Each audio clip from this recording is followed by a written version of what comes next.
Kawanan gajah liar merusak tanaman sawit warga di Kecamatan Rantau Perulak, Kabupaten Aceh Timur.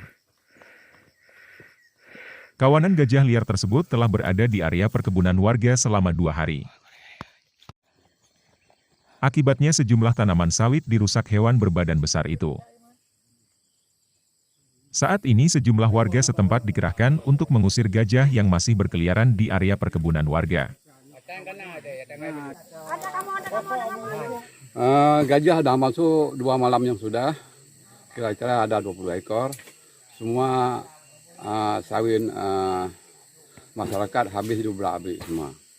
Tetapi kalau mati gajah 1 ekor, itu dunia goncang. Tapi kalau hancur sawit masyarakat, tapi aparat-aparat masuk perangkat itu duduk diam aja.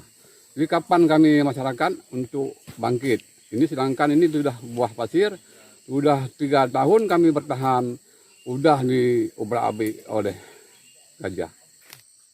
Warga berharap pemerintah segera turun tangan menangani kawanan gajah yang kerap merusak tanaman warga tersebut. Selain pohon sawit dan pinang, sejumlah tanaman muda milik warga setempat juga ikut diamuk gajah. Dari Aceh Timur, Tim Liputan Aceh Video.